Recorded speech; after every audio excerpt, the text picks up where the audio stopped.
Mchilo. Kila mtu ameumbwa kwa ajili ya mtu. Hivi kwani ndo hamna? Ukimkosa ndio basi. Kuna mama niliona sasa mtandao kama ndio kama zaidi na ya mimi na yeye na familia. Kwa hiyo umoi tena. Mitambo ni ya moto ndio mtazamaji. Sasa baada ya kufanya hiyo sasa mambo ni mengi hivyo matupe hivyo inabidi utoe tu kimya.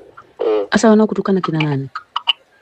Maana kijana yeye mkiongea naye anaweza kukali kukana. Kwa hiyo umoi kabisa. Baada ya kuja usema na maana yake tutabidi tunani. Kwani nyinyi mmeachana lini? Hapo ni zaidi ya mwezi na sehemu. Yesu asifiwe. Haleluya. Pole ndugu wangu Ruben. Kuna changamoto ilitokea kwa Tanzania kama anaonekana anajiweka mjini zaidi yani.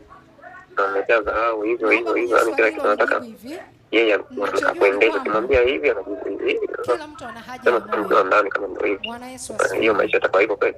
Mwenye package ya kila Mungu mtu wa ni watoto. Mungu.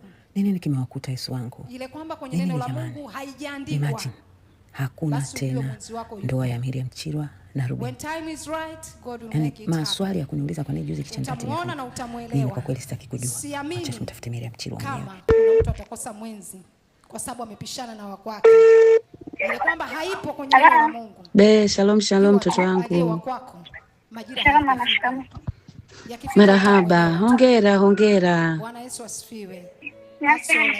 Mbona naambiwa uchumba wenu umevunjika? Ruben hakuhitaji tena. Ila ukizaa mtoto atalia. Kwani nini tena jamani? Alimpa maneno mengi na mimi. Mimi nina evidence ya message za tarehe kwa ananipatia so. Hata kwa mtoto kulea nako naona sio lazima yeye ale. Babu kama imeshatokea hivyo na familia yao kumbe tangu mwanzo nilipelekwa kutambulisha walikuwa hawanitaki. Unaona?